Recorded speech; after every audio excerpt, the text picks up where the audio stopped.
कुमार भारती 10वीं कक्षा दूसरा पाठ डिनर।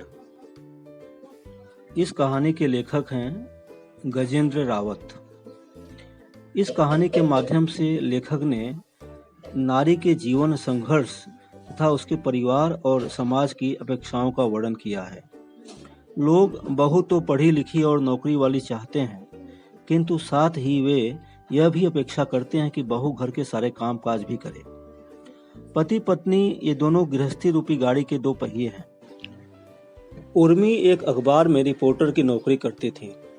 उसका काम ही ऐसा है कि जिससे घर वापसी में उसे अक्सर देर हो जाया करता था। उस दिन भी उर्मी को अखबार के दफ्तर से लौटने में देर हो गई। अगस्त का महीना होने से बाहर हो रही बारिश अब बंद हो चुकी थी। सड़क पर उर्मी रिक्शे की तलाश में जुट गई। शहर की बढ़ती आबादी के कारण शहरी लोगों को अक्सर ट्रैफिक की समस्या से जूझना पड़ता है। ऐसे में दफ्तर जाने और लौटने दोनों समय रिक्शे बड़ी कठिनाई से मिलते हैं। कई रिक्शा वालों ने उर्मी को रोहिणी चलने के लिए मना कर दिया था। ऐसे में एक बूढ़े व्यक्ति द्वारा रोहिणी चलने के लिए तैयार होना उर्मी के लिए राहत भरी बात थी। यात्रा के दौरान बूढ़े ड्राइवर और उर्मी के बीच बातचीत के रोचक प्रसंग हैं। उर्मी ने बूढ़े ड्राइवर से इतनी उम्र में रिक्शा चलाने के बारे में पूछा तो उसने जो बातें बताई उससे आज समाज में बुजुर्ग व्यक्ति की परिस्थिति कैसी है इसका पता चलता है। एक माता पिता अपने 4-4 बच्चों का पालन पोषण सुखपूर्वक करते हैं, किंतु जब वे बूढ़े हो जाते हैं तो उनके यही 4 बच्चे मिलकर भी माता पिता की देखभाल नहीं करते हैं।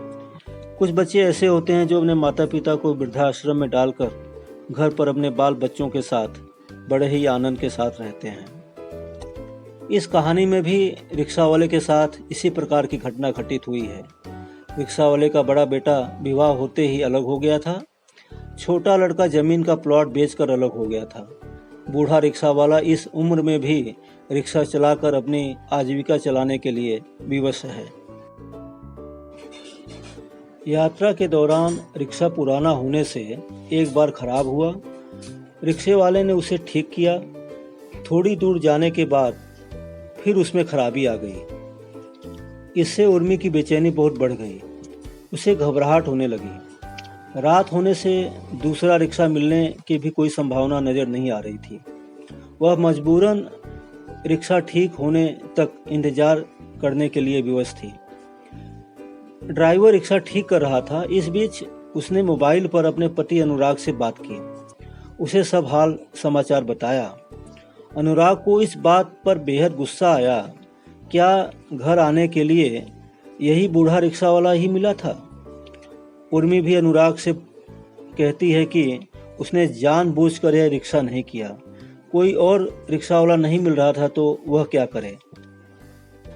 तो बच्चों, यह था डिनर पार्ट का पहला भाग, जिसमें हमने यह देखा कि शहरी जीवन में ट्रैफिक की समस्या के साथ साथ कामकाजी महिलाओं को क्या क्या दिक्कतें आती हैं।